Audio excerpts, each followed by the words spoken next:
My name's Sierra Trujillo. I'm MDHI's Director of Diversity, Equity, and Inclusion. Welcome to our first stakeholder meeting of 2024. Today's agenda is on the screen. We're going to start with welcome and introductions. I'll have a prompt for that. We also have some celebrations of partners that were nominated by their peers for the good work that they're doing in our community. We will be going over the state of homelessness, some data dashboards, it's a presentation on our regional coordination. There'll be a short break because this is a 2-hour meeting, and then we'll return to do the collective impact framework, and then a request to join us in our membership and committee work. All right. So for introductions,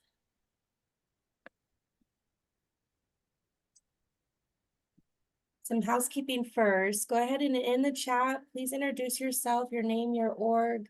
We did have a good question going already. You're welcome to do that one. What would help you do your work 10 times faster? Or where is your hometown? Where were you born? Where are you from? And then we ask that folks please stay on mute, and we'll take questions throughout the meeting. Just real quick. She just and feel free to type questions in the chat or use the raise hand feature.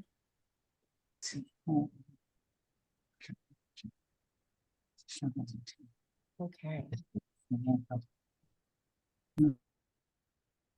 So we did something when we sent out the invitation for the stakeholder meeting, and that was to just get some nominations for folks that have been doing some great things in our community. And so your peers, thank you everyone. Your peers sent in nominations, and I'm going to go ahead and go through who people nominated and what they nominated them for. So we're going to go ahead and start with the Community Outreach Service Center. And feel free to use your emojis, write in the chat any congratulations, anything that you all would like to do to celebrate these folks as we go through. Community Outreach Service Center, for folks that don't know, they've been serving the unhoused neighbors in the 5 Points and Curtis Park community since 1988. Their nominee said that the team is amazing and very present in doing the work in the Metro Denver region. They served over 1,000 clients last year with basic needs, employment, peer support, and community wealth building. They really do the work instead of sitting behind the desk. So congratulations and thank you, Community Outreach Service Center. Next up, we have Molly Steffen from Arapahoe County. Molly's a housing resource navigator. Molly has been working on the ground, doing housing navigation in Arapahoe County. Her peer says, I can't tell you how important this role is, getting that face-to-face with those struggling and helping them navigate this confusing and challenging systems. I love how she cares for her clients and helps support us. Thank you so much, Molly. Appreciate all that you do. The next nomination is the Jamies, Jamie Grove and Jamie Cope from Movement 5280. Movement 5280 is one of the very few orgs in the Tri-Cities area that use HMIS, VI, SPDAT, and One Home to help clients in need register for intake and case management services for housing. They refer all clients to them for service as they don't have enough staffing to implement this themselves. We're really grateful for these two and their dedication, compassion, and dignity in their care for our unhoused neighbors. In January, they were the only warming site open during the day from 8 to 3 p.m., providing a safe space to be out of the severe weather elements and having meals and other essentials when they are required to be out of severe weather shelter or other shelters during the day. This was significant in our area. We're so grateful for them. Thank you so much, Jamie and Jamie. The next nomination was Karen Cowley from Mission Arvada. Her peers said Karen goes up and beyond because she looks at the homeless community as part of her family. She is currently volunteering her time around the clock to make sure clients, volunteers, and staff are taken care of emotionally and physically. She's a passionate woman who makes a difference and is a perfect person for director of Mission Arvada. You just have to spend a couple minutes to see her compassion and understanding in the community. She motivates me to be better and to do better. Congratulations, Karen, and thank you so much for all your work.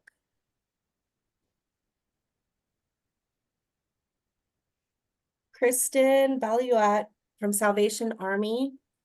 Kristen heads the Salvation's Army Denver Metro Social Services and plays a monumental role in building and leading our teams that have enabled the city of Denver to house more than 1,000 unhoused individuals by the end of 2023.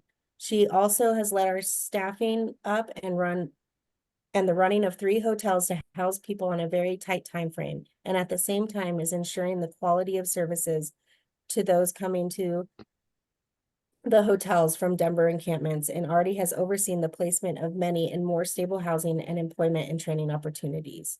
She is a leader in this community that is helping Denver greatly by addressing homelessness and is instrumental in helping to change the lives of thousands for the better. Yay, Kristen, congratulations. And last but not least, we have Heidi Grove from Boulder County. Heidi is the project manager for Homeless Solutions for Boulder County, HSBC. While the collaborative management aspects of this work are challenging enough, she constantly goes above and beyond in her efforts. This includes her work and success on Built for Zero, her many efforts on behalf of Boulder County commissioners, her role in work groups and committees, and her efforts to create a database foundation for HSBC efforts, which she most certainly successfully converted into a comprehensive data dashboard. She has been critical to HSBC efforts and deserves broader recognition. Thank you so much, Heidi, and congratulations. If I can just get like an overall congratulations and thank you to these individuals and partners. We so are appreciative of them and everybody in the work that you all do to serve our unhoused neighbors. Okay. Well, we're going to get into the presentation portion of our stakeholder meeting. I'm going to pass it off to Layla Saeed to talk about our state of homelessness report. Thanks, Sierra. Hi, everyone. I'm going to just start with a quote from our Young Adult Leadership Committee, who wrote the introduction to this report. And one member said, "Experiencing homelessness is just exactly that, an experience. Homelessness is not an identity."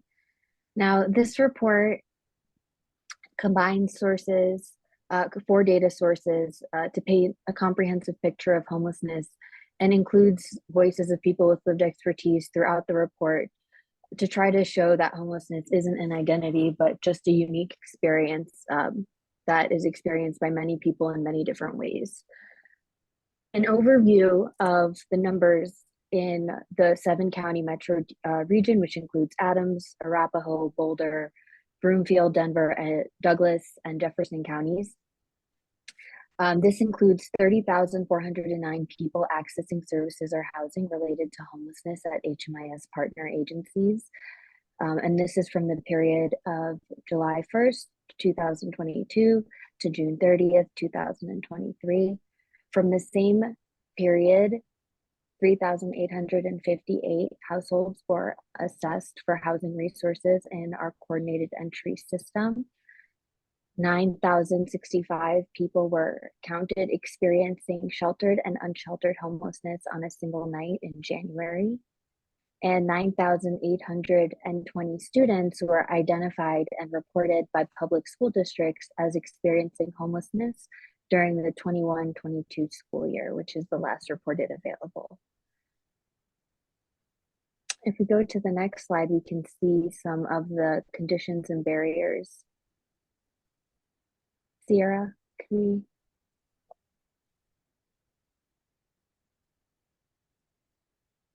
So you'll see that 44% of people are first time homeless. It's their first time at least enrolled in the system and being captured in HMIS.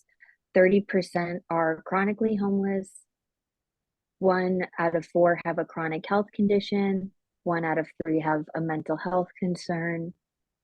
11% report domestic violence. 1/5 reported disabling condition.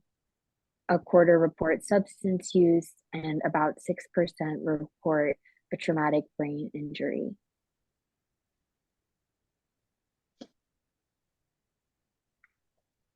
We could go to the next slide.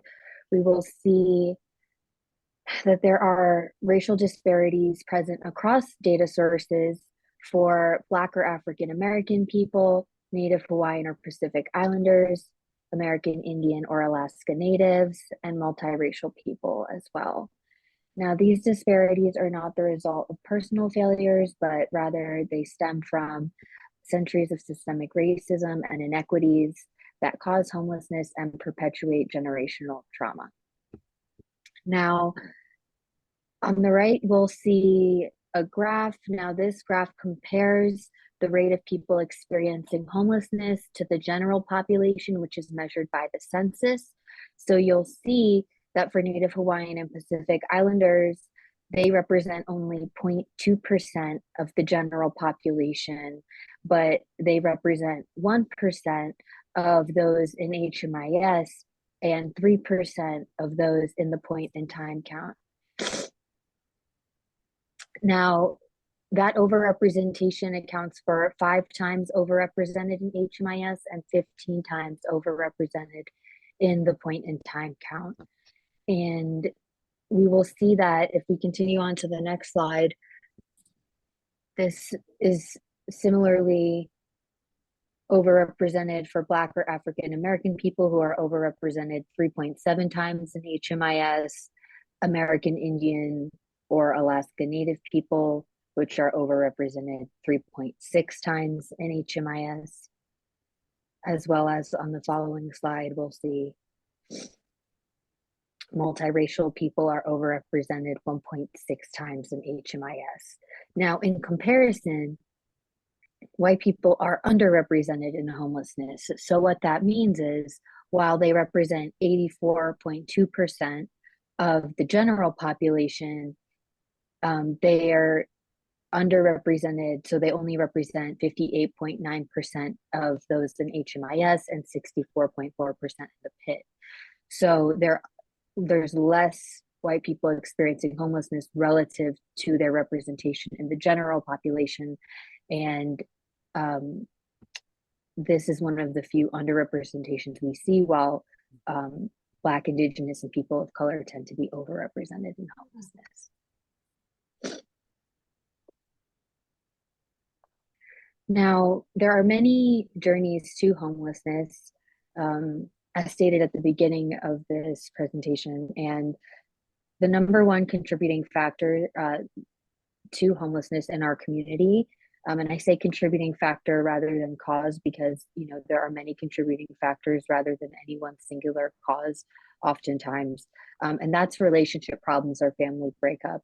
And 29%, or about 1/3 of people, indicated that relationship problems or family breakup was the number one cause of their homelessness. And this is tied with the number 2 reason, which is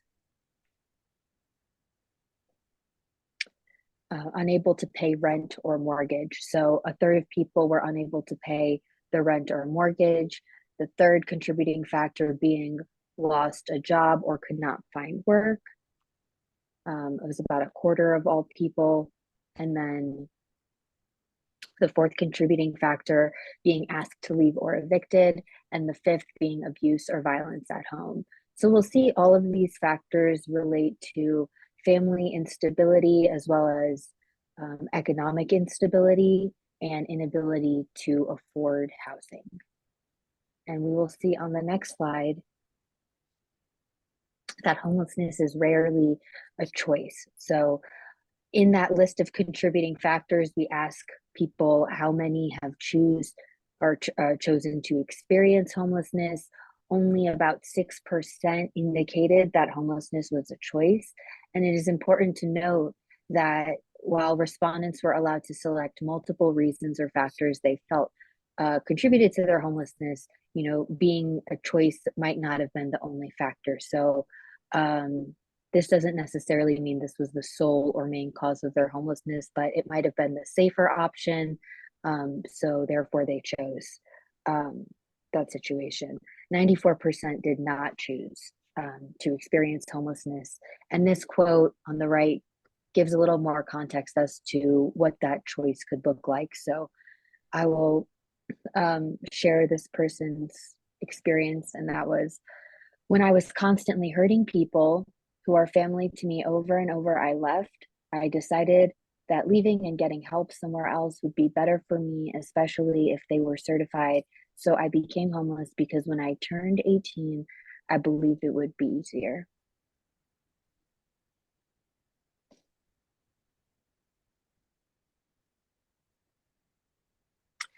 Now, this data combats a common misconception that people are moving to Colorado while homeless or to experience homelessness. This data goes back almost 10 years to 2015, and it shows that of the 9,085 people who shared previous address information in HMIS since that time, 88% reported a last permanent address in Colorado. So while there has been a perception in our community that people experiencing homelessness have moved here from other states, our HMIS data indicates otherwise. One of our young adult leadership committee members shared some of her thoughts related to this.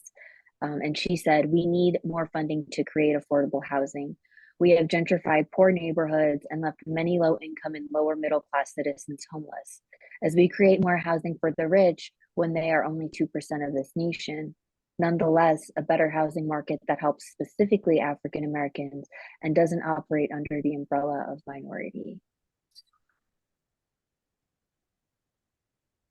So we'll see, as I mentioned earlier, that the causes of homelessness are related to familial instability as well as economic instability. And this slide shows the cost, the housing wage of what it takes to earn to afford a 2-bedroom and a 1-bedroom fair market rate apartment when only spending 30% of your income on rent and utilities. So the housing wage for a 2-bedroom apartment is $35.84 in the metro region, and that's to afford a 2-bedroom apartment that's roughly $1,800 a month, and that would translate to about $75,000 per year.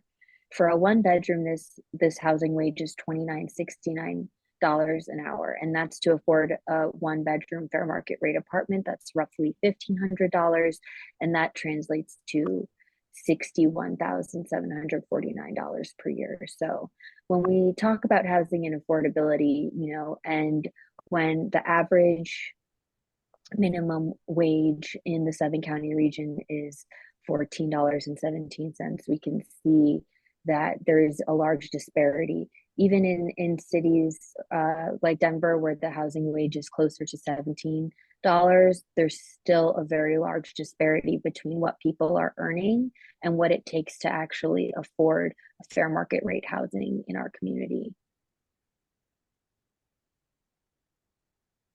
And I'll just highlight some key takeaways before I wrap it up. So homelessness being a reflection of systemic failures rather than personal shortcomings by and large is something that this report really highlights. The number one contributing factor of homelessness in our community is relationship problems and family breakup, with the second being an inability to pay rent or mortgage. 94% of people in our community did not choose to experience homelessness.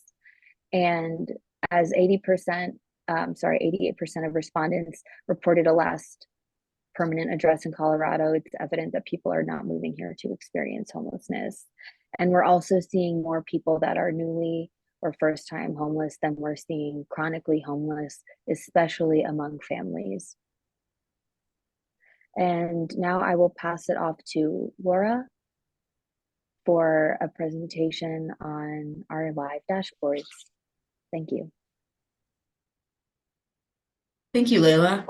I'm gonna take a moment to do a land acknowledgement. We apologize for overlooking that at the beginning of this meeting.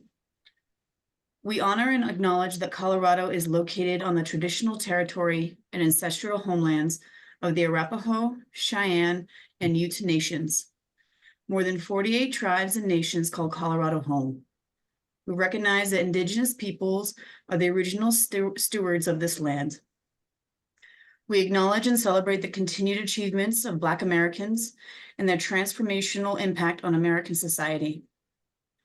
This country was founded on stolen land and built by stolen people. We invite everyone in this space to recognize their ancestors and the forces of history that brought you here, as well as the work you are engaged in to support collective liberation and the liberation of future generations. I'll leave some space for any other acknowledgements that anyone wants to share.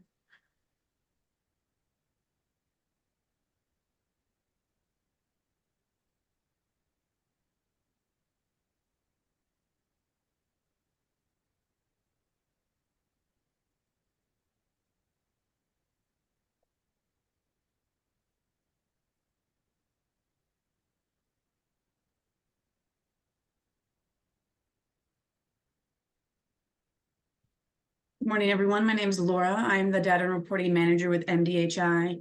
And this morning I'm going to show you a couple of different dashboards. The first is our statewide dashboard that is in development.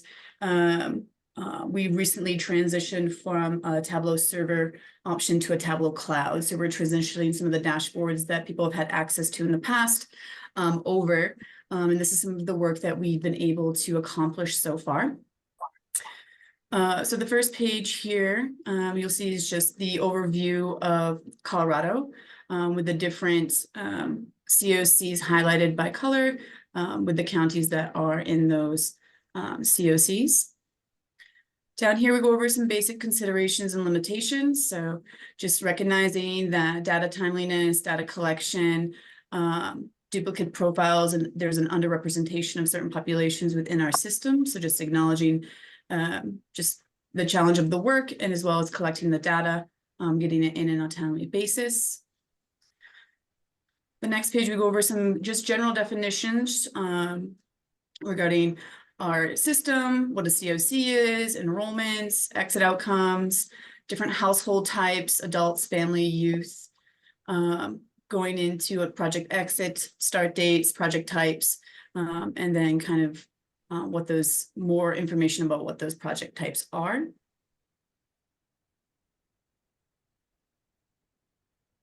Then we get into the fun part here. This is where we start getting interactive with the information. So there is general open instructions, which kind of guides you through these different filters or what you can use, the different features that are available to you. And then we have a reporting period, so you can change these dates.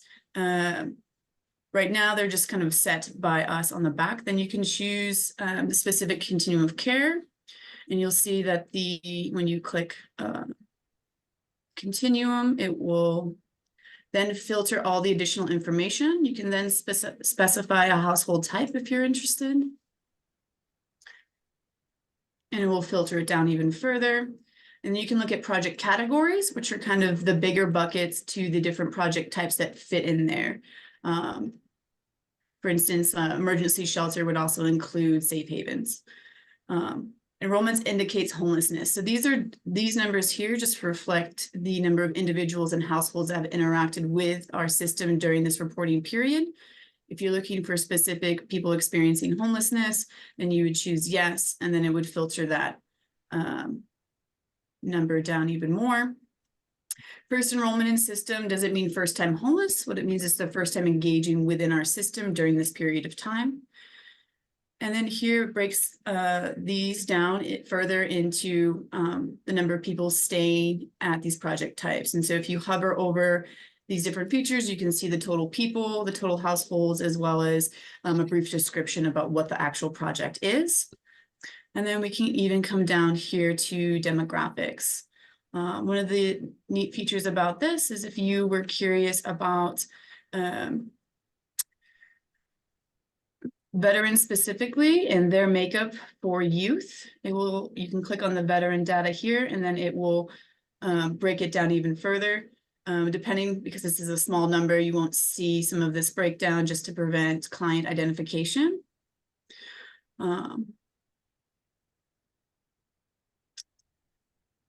New enrollments are people who are new to the system and kind of just tracking that. Again, you can look at the number of people entering new enrollments into HMIS project types over the last several months. Those different project types listed here. Again, same filter options on the top, so you can narrow this down even further. If you'd like, you can specify emergency shelter. And then you'll see the numbers up here have changed. The numbers for the month have shifted. And then even your race, gender, ethnicity, age tier, that also starts to shift down. You can see the changes in those numbers, as well as veterans and reported disability.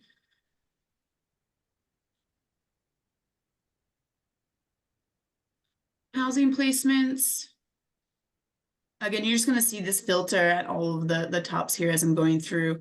So then you can see people that have been housed, as well as households over the last several months, the different types of housing projects that they've entered. Again, you can hover over, it'll tell you more about that specific housing program. And then a breakdown into the demographics. And then enrollments over time. Similar thing, but here we're able to kind of see the enrollments. And part of this too is the increase in HMIS participation with agencies across the state.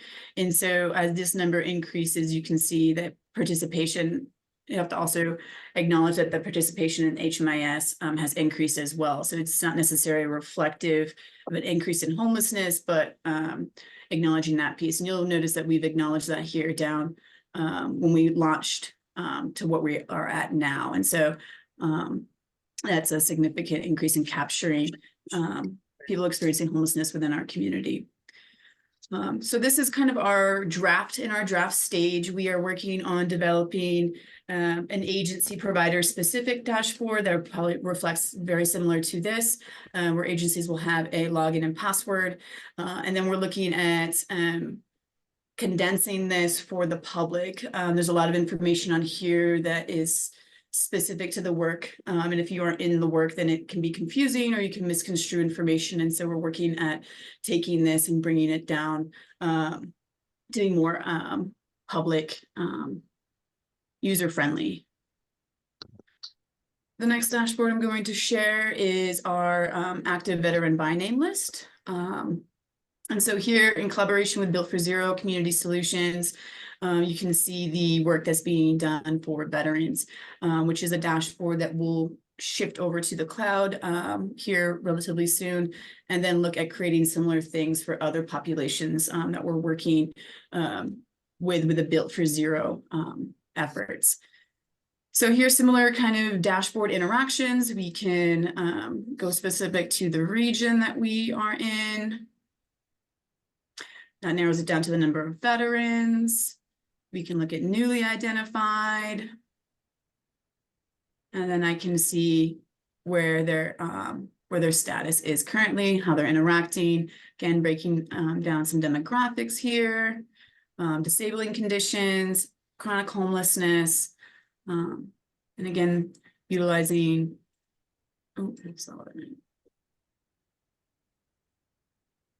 but utilizing these filters to kind of narrow down and get more information about the work being done to end veteran homelessness throughout our community. I'm not sure if there's any questions that came up. I answered him in the chat, Laura. The Okay, questions are just awesome. when when are they going to be available? So. Perfect. All right, well then I will pass it off to Sophia, I believe.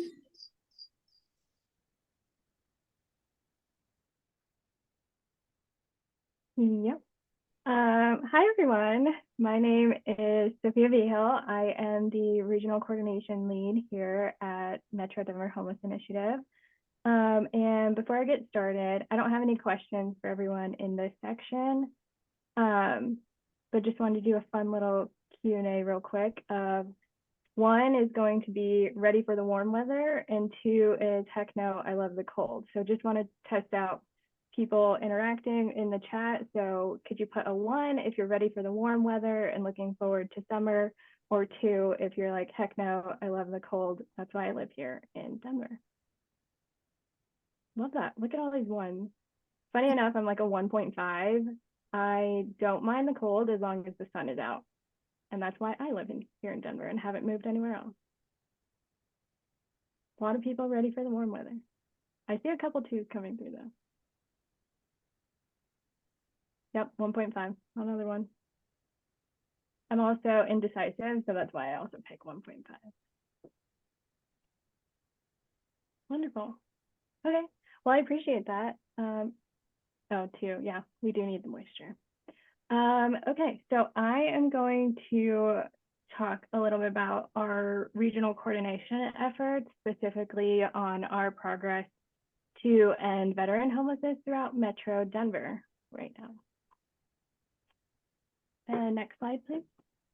And so our regional coordination efforts in Metro Denver are really centered around local planning and leadership. So leaning on what's all the great work that's already happening within our 7 counties with the addition of the city of Aurora and Tri-Cities. So when we talk about regional coordination, we're typically talking about our 9 subregions and all the great work that is happening locally. And this is to really lean, since we have a vast and diverse region, we really, again, want to lean on the work that's already happening and really just strengthen our coordination and collaboration efforts as a region. And MDHI serves as sort of this backbone connecting organization for all of our subregions. We know there's a lot of great collaboration that happens outside of MDHI's purview, but we're really here to ensure that it is happening and that we are all connected.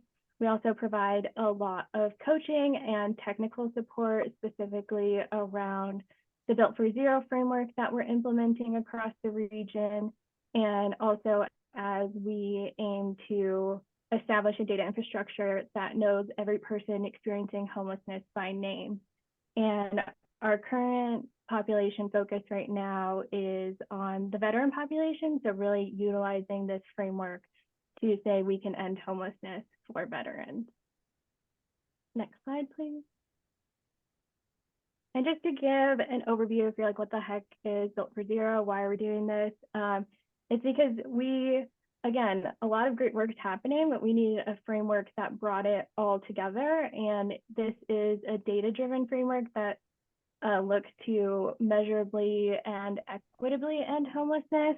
And so there are over 100 cities and counties that are currently participating in this effort across the nation, and even globally, there are some partners that we have that are doing this. And so we can lean on a network of other people that are also doing similar work.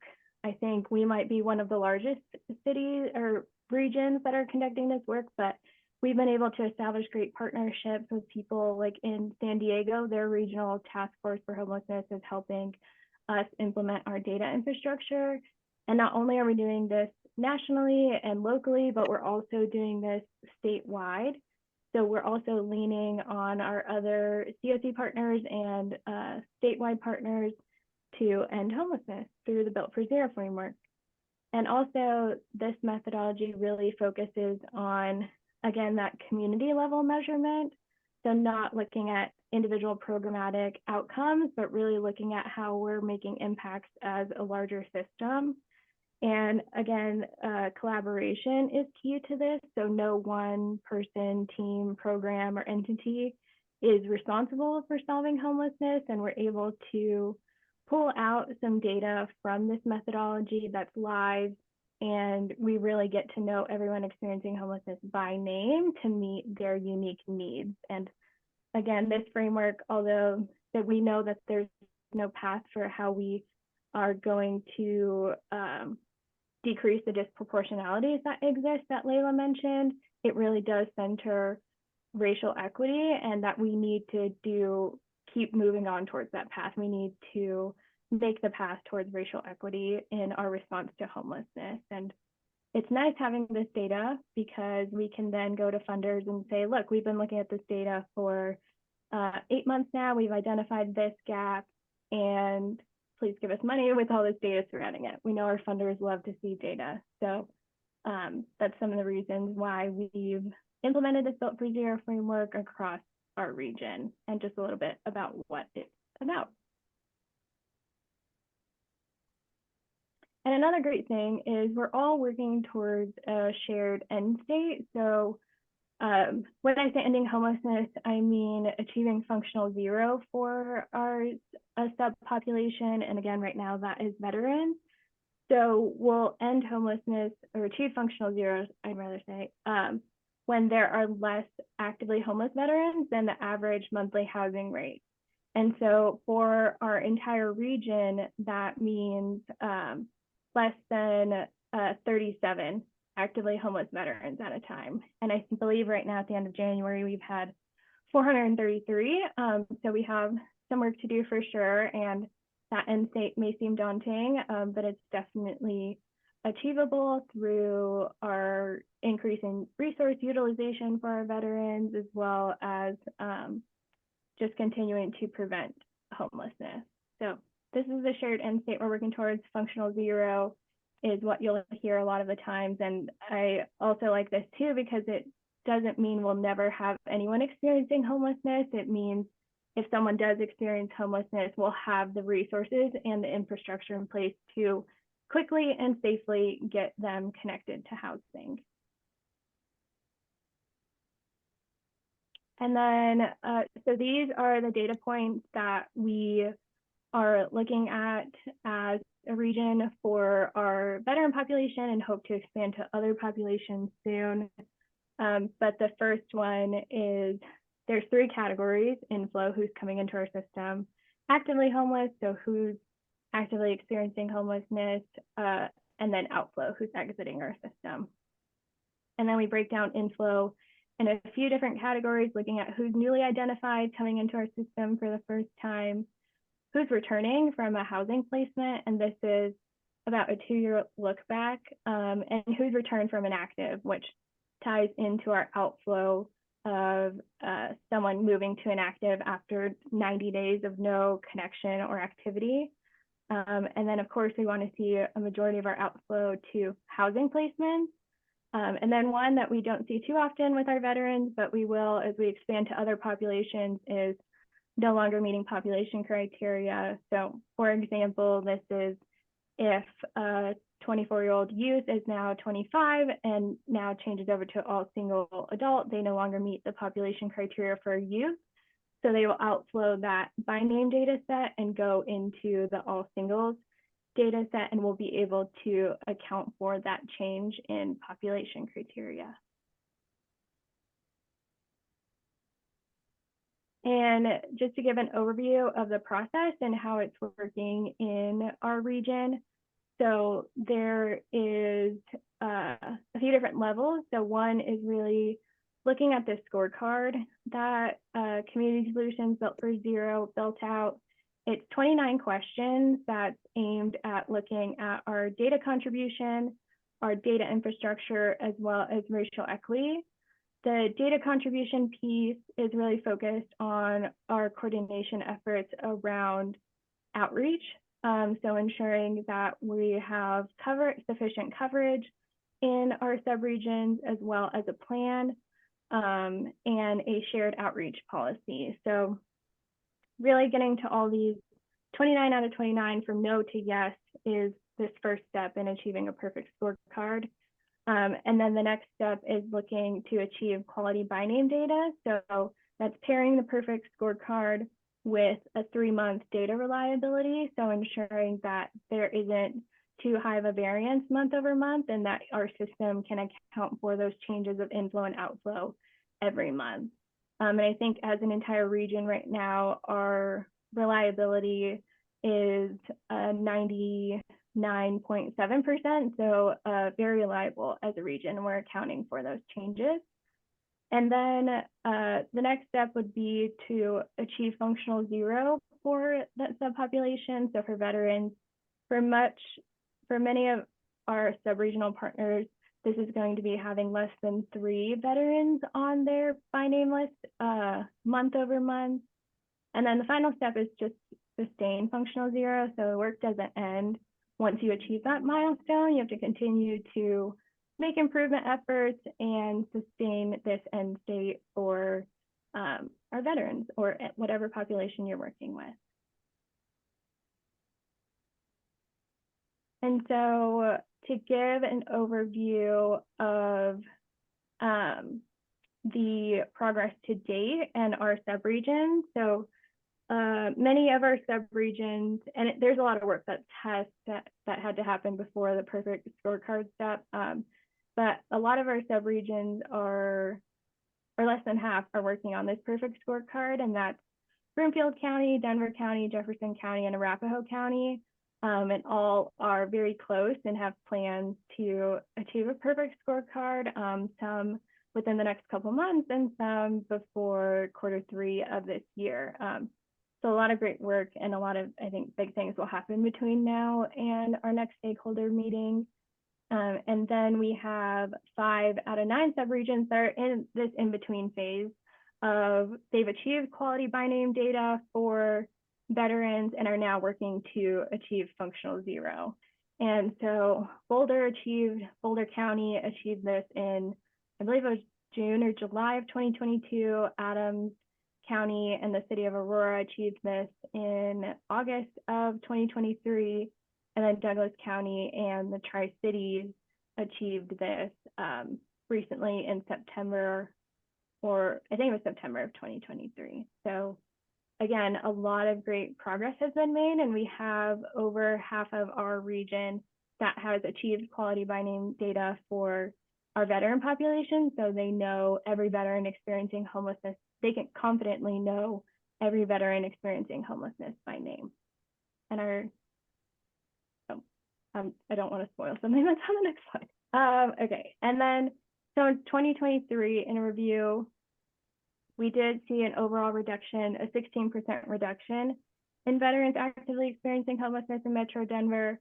And I always like to do a little comparative between Metro Denver as an entire region and Denver County, because 75% of our veteran population is within Denver County. So a lot of our efforts, we're not going to see progress as an entire region if we don't see progress within Denver County.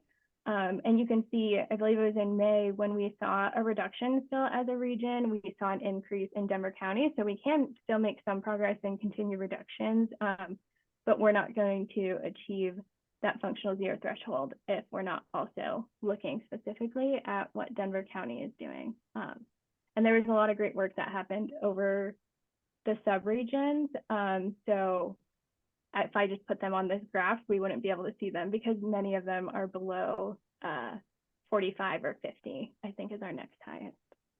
So yeah, this is a great achievement. We saw a reduction, but the work doesn't end here. And so looking at who is coming into our system for 2023, there's an average of 69 veterans per month entering our system. About 2/3 of them were newly identified veterans. About 11 per month were returned from a housing placement, and then an average of 14 people returned from inactive. So majority of our veterans that were getting connected to the by name list over the last year were newly identified. And then looking at our outflow, there's an average of 71 veterans per month. And again, you see our outflow is greater than our inflow, which our average, which accounted for that reduction. There's an average of 37 housing placements per month. And this is pretty steady. Our range for this was 31 to 44. So at most we saw 44 housing placements in a month, and at minimum we saw 31. And then our next average is 34 veterans moving to inactive per month. So again, that's no contact or any connection after 90 days. And this range was greater. So there were months where we had only 4 people exiting to inactivity. And then there were months where we had 66, but it's split pretty evenly with housing placements and moving to inactive. And then again, as I mentioned, we don't see no longer meeting population criteria too often, thankfully to our VA partners who Lauren Lipinski specifically manages this by name list. And so she's great at ensuring that our veterans meet this population criteria. And we also had 191 days to house. And then some highlights. This is just based off of our by name list data, which is 415 veterans were housed in 2023. All 9 of our subregions are participating in by name case conferencing, which is great because that means all 400 of our veterans are being discussed by name. So we have 2.5 years on under grant funds right now on a regular basis. And then also, as Laura showed, we have live dashboards that are being updated on a weekly basis. So live data is great and it helps inform our decisions. And then we've also had 4 additional subregions that certified quality data for veterans, making over half the region know everyone by name.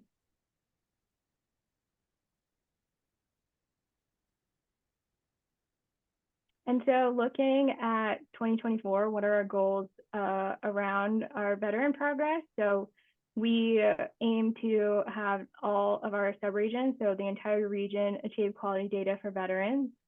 We aim to have 4 out of 9 subregions achieve functional 0 for veterans. We hope to see a 33% reduction in the number of veterans actively experiencing homelessness. And then our biggest one, which I'm most excited for because this work has been great, is really to build out this data infrastructure in HMIS to support all subpopulations. So we'll be able to look at those 7 data points for everyone, every population experiencing homelessness. And so what have we seen over the first couple months, because this year is already flying by? So for veterans, we're actually trending, we've seen an increase in the inflow for our veterans. We saw this in December of last year and it continued into January. We have a significant amount of newly identified veterans experiencing homelessness. And this, to me, at face value, is we need to prioritize prevention efforts and really educate the community on the resources that are available. So as I mentioned, the work doesn't end just because we saw a reduction last year. We need to continue to improve our system and get rid of the barriers and red tape that exists for those that need to access housing resources and even access housing. And so for all other populations, we're currently building out the data infrastructure in HMIS, and we are currently, we have a draft of shared definitions across our internal systems. So if you're working with our coordinated entry system or working with our HMIS or by name list, there will be shared definitions across all of that, so it's not confused. And then there's discussions on a regional response to address youth homelessness. So looking potentially at conducting a scorecard analysis for the entire region and standing that task force up. And then, yes, there's a 33% reduction goal for the entire region for 2024.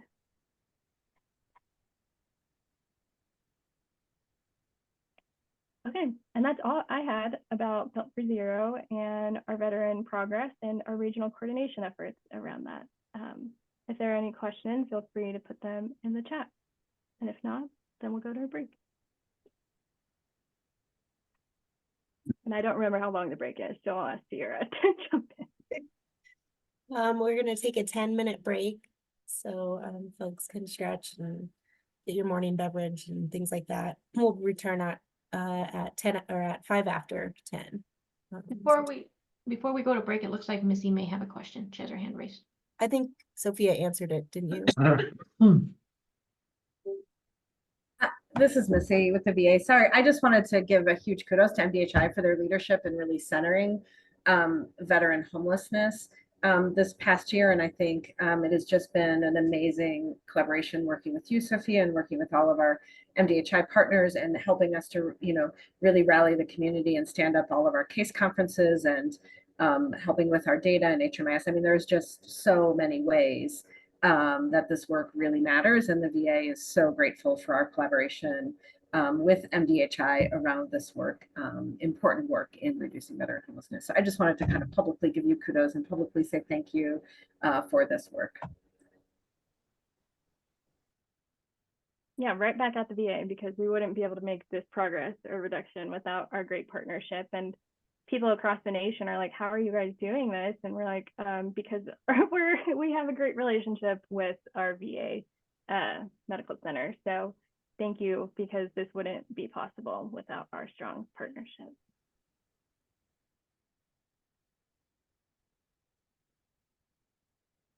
Thank you. All right, everyone, we will return after 6 after now. And see you here shortly. Thank you.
Hopefully folks are starting to come back. Welcome.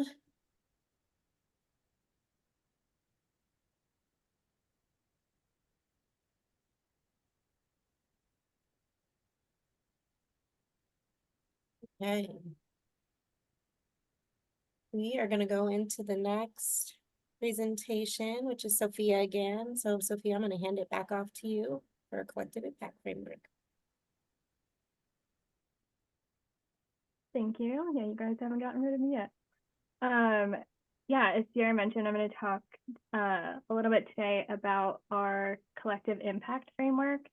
This was something that was introduced, I believe, last stakeholder meeting in August, and time flies between now and then, and we have a lot of great updates to give you on where we're at with this framework and the purpose and kind of the vision for how we're moving forward with it.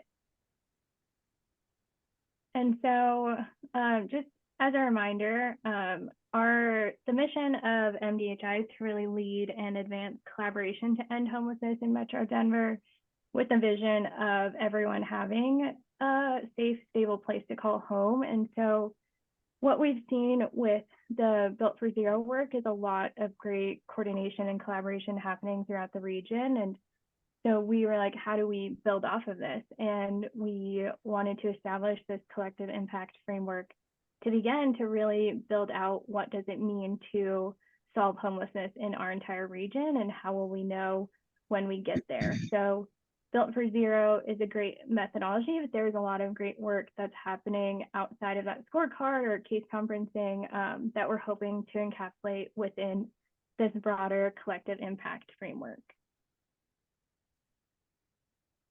And so what is a collective impact model? So this is a model that looks at solving a larger societal issue at hand. And so it calls for a longstanding commitment between partners all working towards a common goal. And here that's to solve homelessness, really all having a common agenda, a shared measurement system, which we can lean on the Built for Zero methodology that we've created and those data-driven points that we have, and also having mutually reinforced activities. So ensuring that everything we're doing is just building off of each other and we're working off the strengths that are happening. And then there's also a backbone organization that, again, can help with some of the capacity and infrastructure pieces that are needed to solve homelessness. And so what have we been doing between August 2023 and now? So one of the first things, I was working on this with our previous executive director, is reviewing every plan that across the region that has anything related to a homeless response. So that took up a lot of the time between August and I believe November of last year, was reviewing all of the great plans that exist in our region. And we did that to identify themes and priorities across the region, because the last thing we want to do is identify these core pillars and foundations that don't align with anything that's already happening.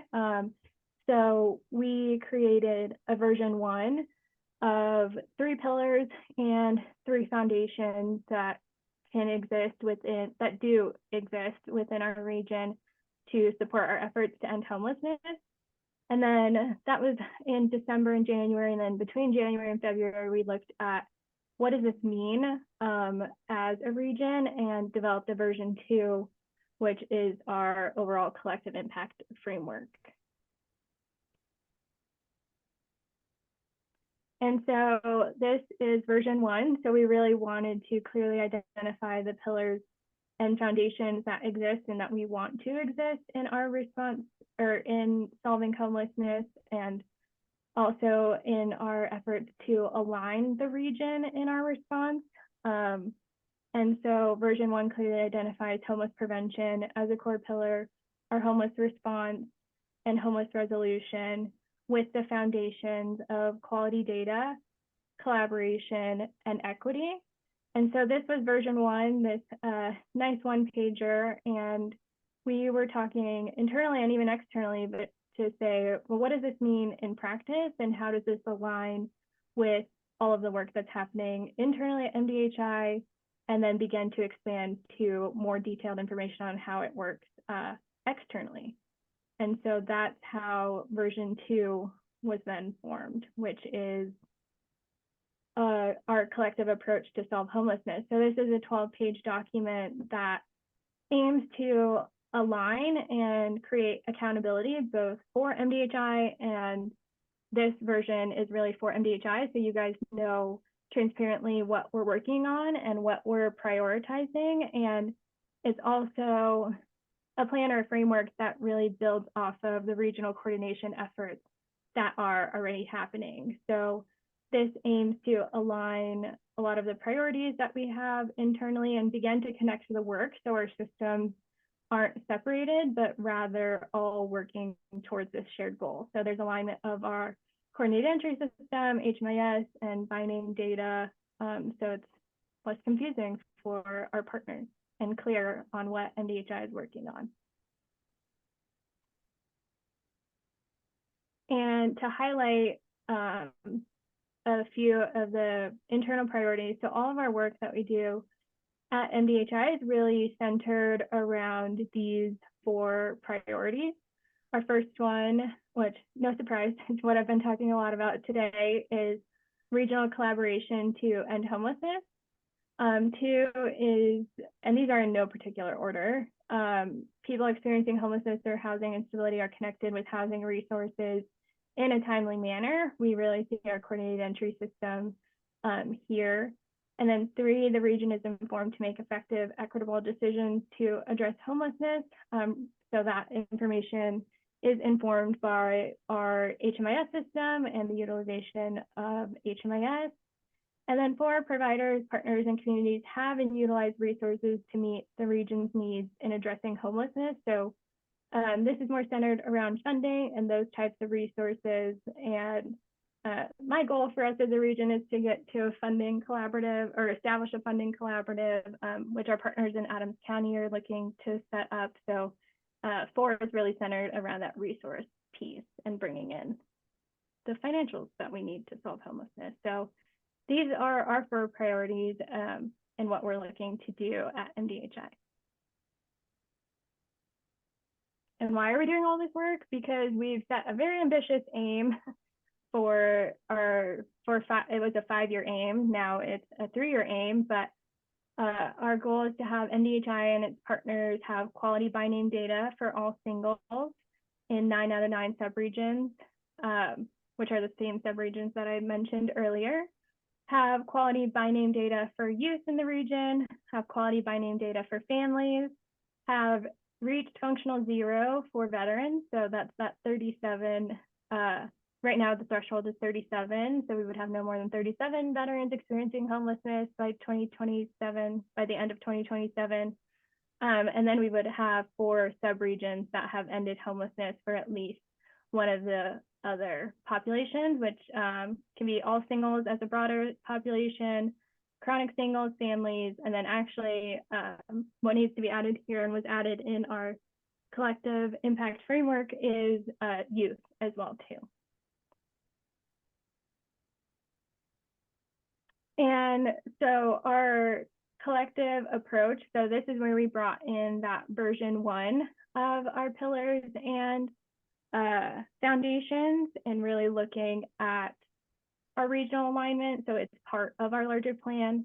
It's also aligned with the federal all-in plan. You'll see they're pretty much 1-to-1 on most of these efforts. So homeless prevention, really addressing those root causes of homelessness proactively and compassionately. Our homeless response system, so when someone does experience homelessness, we are able to alleviate that immediate crisis and create a safety net for people in need. Also, and then finally, homeless resolution. So secure housing, support services, which is included at all levels, and strategies for long-term ends to homelessness. So really looking at preventing when people are alleviating that immediate crisis, and then really resolving homelessness. And this also looks at increasing affordable housing stocks as well too. with the foundations of quality data. So this includes all of the great work that we do around our quality data, whether that's like entering into HMIS in a timely manner, making sure there aren't any errors. And it also incorporates the Built for Zero quality by name data. So getting to know everyone experiencing homelessness by name. So a lot of different things fall within quality data. And then collaboration, which is, again, no one person, team, or entity is responsible for ending homelessness, but we really would like a well-coordinated regional effort that's based on the strengths that we have in our community, because there are a lot across our region. And then equity at all levels. So this is, I like to say racial equity and beyond. So we're really focused on racial equity within our Built for Zero work. And then the goal would be to analyze any disproportionalities that exist and that we know exist and start to alleviate those disproportionalities and have an overall response to homelessness that doesn't matter who you are or where you're at, you will get connected to housing, but also honoring your unique identities too. So why are we doing this all? Because we believe that homelessness is solvable and that it can be rare, brief, and non-recurring. So that's our motto at the end of the day, is all of this is to coordinate and ensure we have a homeless response system in Metro Denver that is best for those that we are serving.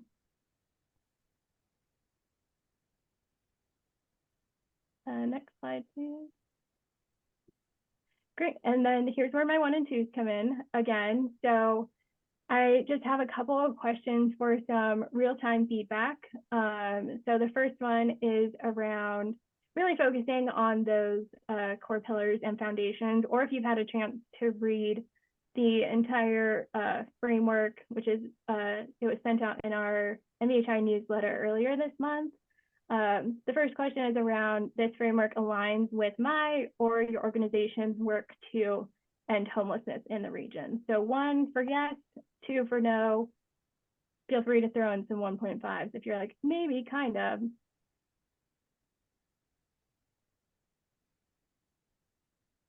Great.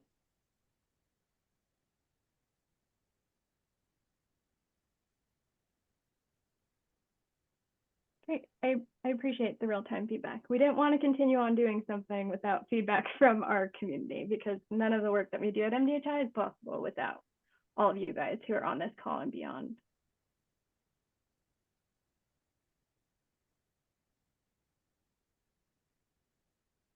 Wonderful.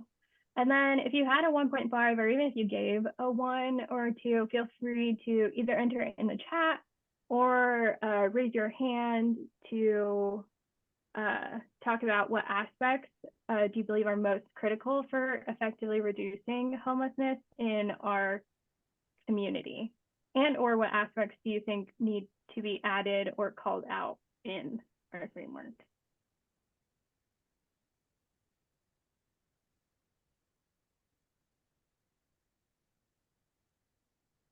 Racial equity is a great one. Political advocacy.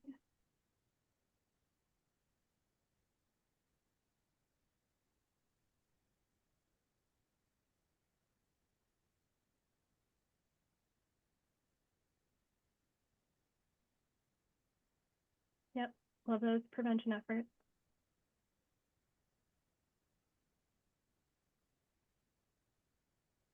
I'm all here for collaboration, people. That's my jam.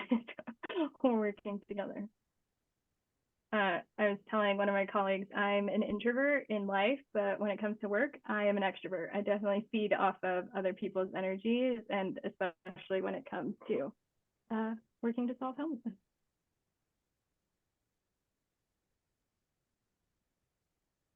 It's great. Resources and funding. Yes. Home where we can live in peace. Housing options for individuals with a sex offense. Background check deposit. Resource info dissemination. Yes, that's a big one. Great. Pooling funding. Affinity space. Yes, well, culturally competent housing options.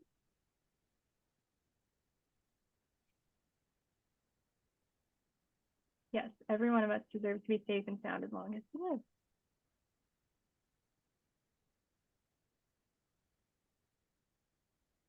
Great. This is a lot of great feedback and I appreciate it. And it doesn't have to end here. So on the next slide, you'll see continued feedback. So we have a survey that's open right now and online where you could give a feedback survey. It's just 2 quick questions. And also attached to this PowerPoint that'll be sent out afterwards. If you didn't receive it in the newsletter, you'll receive it based off of getting this PowerPoint. These PowerPoint slides is a link to the draft of the collective approach to solving homelessness. So there'll be a link there if you want to read it in more detail. And then also a feedback survey if you would like to provide further feedback. I'm big on digesting information and I always have questions or thoughts after. So happy to add or take away anything that you all think is important for our community. So thank you all for your time today. This is finally the end of me. So again, appreciate you all and thank you so much for being here.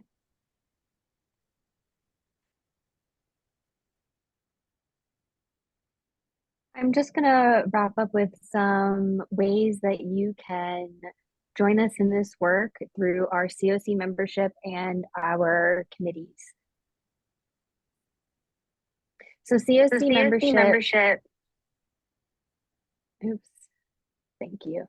A membership in the COC ensures community-wide commitment to preventing and ending homelessness and must represent a diverse body of stakeholders from throughout the entire geographic 7-county region of our continuum of care.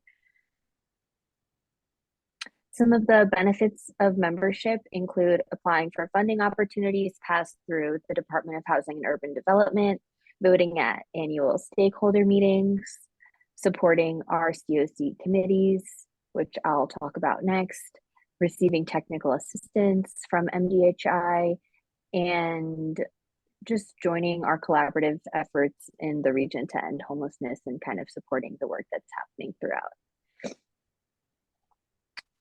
So COC membership needs to be renewed every year due to the conflict of interest policy. So if you think you've applied before, but you're not sure if your membership is still active, just go ahead. You can scan that code.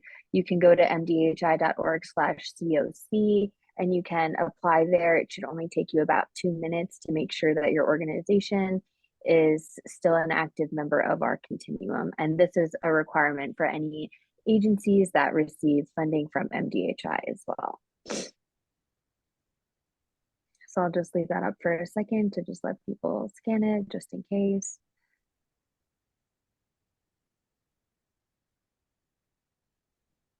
And as Sophia mentioned, these slides will be going out, so you can always do this later if now isn't a great time. And then we can move on to our committees. So these groups provide an outlet for community partners and people with lived expertise to join our work to end homelessness. And membership for these committees is either open, appointed, or application-based. And I'll go through on the next slide which committees fall into which category and how to join. So we've done a lot of work to simplify the committee structure at MDHI. I know before it was a little bit complex and not very accessible for people in the public, especially people with lived expertise, to participate in these committees. So we've definitely simplified not only the structure, but the process for joining these groups moving forward. So you'll see that we have 3 groups that are open to all and that don't require an application or an appointment. People can join our coordinating committee, our coordinated entry community design team, and our youth work group. And those meetings are on the mdhi.org calendar. And you can look at that on your own time and kind of join those meetings as they come up. Now, we're currently recruiting for these application-based committees. Now, as I mentioned, we simplified this application, so it should only take about a few minutes. We have 2 lived experience groups. One is the Young Adult Leadership Committee, and that is for individuals 18 to 24 with lived expertise.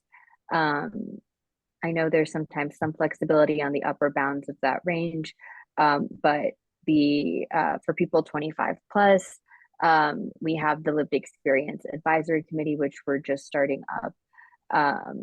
And Sierra has been doing great work with some community partners on that. So excited to see that kind of take footing this year. We also have the NOFO work group. That's the Notice of Funding Opportunity. That is the community-wide application that receives about $30 million in federal funding each year. That work group, the members are confidential in that group, and they work to rank and score applications for funding. It's a really important part of our continuum of care, and also requires a diverse group of stakeholders at that table. The Permanent Housing Work Group makes permanent housing standards for our continuum of care. They're also recruiting right now, as well as the Results Academy, which will become our Diversity, Equity, and Inclusion Committee. And that group has been doing a lot of work to make our coordinated entry system more equitable, and we'll move on this year to other aspects of the COC. And I just wanted to point out there's the Continuum Performance Committee, which looks at our continuum's performance as a whole, the Regional Homeless Coordination Team, which is a meeting of key leaders from each of the 9 subregions of the Built for Zero work that come together and kind of align on a monthly basis, and then the Point in Time Work Group that coordinates that annual count each year. Those are groups that we have functioning that are appointed only, and we work with leaders in the community to fill those spots. So for any of the open groups, you guys can just join. For the application-based groups, you can fill out the brief application on the next slide. And like I said, that should only take about 2 minutes, and you can access that at your convenience at mdhi.org/committees. And you can also scan that QR code and take a look at that now. We really appreciate everyone's time when they join these groups. We know everyone has full-time jobs, but it's really important for our continuum of care that we're incorporating a diverse set of stakeholders in each of these important conversations, especially people with lived expertise. So we hope that this new application and new structure is more accessible for everyone and improves participation in the COC.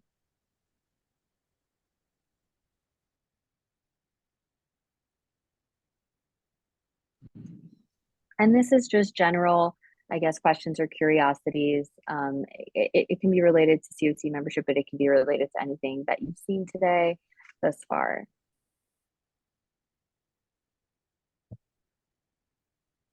Yes, thank you, Layla. So thank you, Layla, Sophia, Laura, and Sierra for your presentations today. And then thank you all for joining and your continued partnership in our continuum. As we stated before, we cannot do this work without you. So that is kind of all the structured presentation that we have for you today. So, you know, we are about half an hour ahead of schedule. We can hang out. If you have any questions, Okay, no hanging feel out. free to either type them in the chat, you know, raise your hands, and we will hang out for any questions that you guys may have.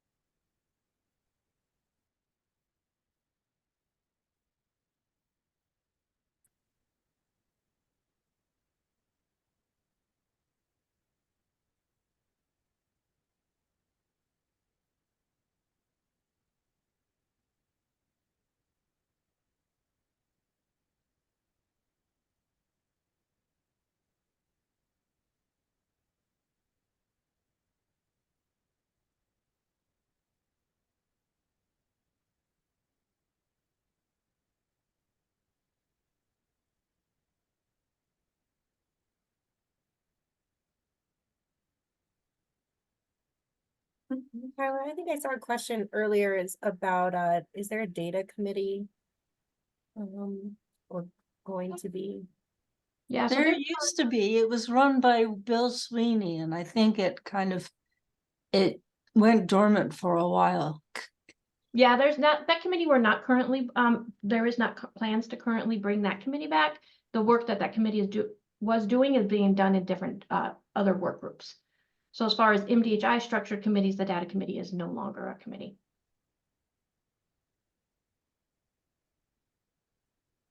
I do see a hand raised, Elizabeth. Maybe one other. So Elizabeth first, and I think Randall is next. Thank you so much. I am wondering if any of you are willing to share your presentations or your slides. Excellent. Are you going to share them with the group, or do you want me to put my email in the chat? I believe the plan is to send it out to everyone who registered. So as long as you registered, then I think we should be good to go. Awesome. Thank you so much. Of course. Thank you. Thank you. Hi, Randall. In more and more, yeah, hi, how are you? More and more of the organizations that I participate in and the groups that I'm chair of or whatever, have land acknowledgements. I'm involved with several different programs that normally acknowledge not only who it is that this land is from, but also the deep seated racism and violence that has been perpetrated against people of color throughout the history of this country, and in particular in all of the regions of the 7-county continuum of care. I would like to challenge the board of directors to adopt a policy, and maybe all the rest of you as well, that begins by taking a pause, and not in just simply an aphorism, but in substance, to think about how we can actually come up with a strategy to create equity and diversity and inclusion in real time in this country. Thank you.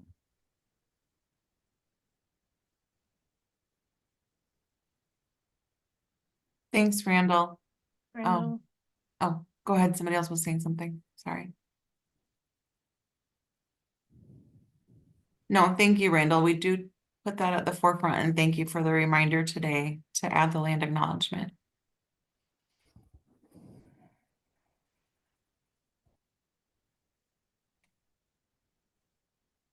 Randall, if I may, we do a land acknowledgement in most of our spaces, and it was one that I have been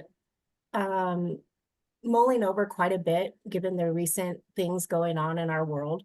Right now, land acknowledgements, and I identify as Native, we've been in spaces where we've had conversations where there's active things happening around genocide, around you know, just all of the world stuff. And also naming and calling out some of the traumas and stuff can actually be re-traumatizing for people of color. So we have shifted our land acknowledgement a little bit to not do that. We did call that out at one point and shifted it because of the feedback from people of color, and that can be re-traumatizing to name those and can be more harmful. So just wanted to give some context about the different iterations of our land acknowledgement. And it is an ongoing thing that we think about and that we change, and definitely open to feedback and input from the community.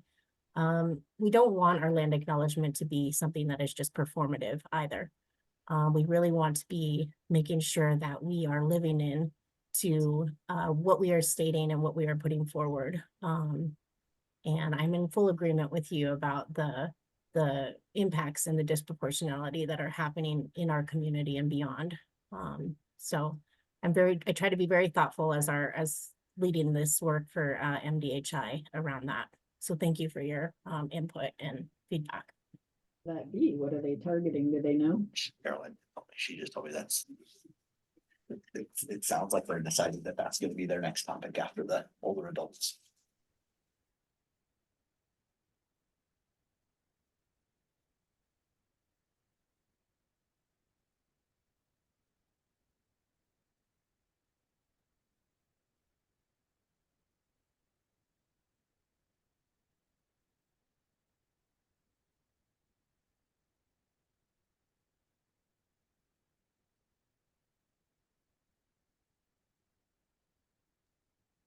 Okay, well, we'll hang on for a few more minutes to see if anybody else have any questions. If anything happens to come up afterwards, feel free to reach out to us directly as well. We're happy to answer any calls or any questions that may come up after the presentation. And again, thank you everyone for being here today.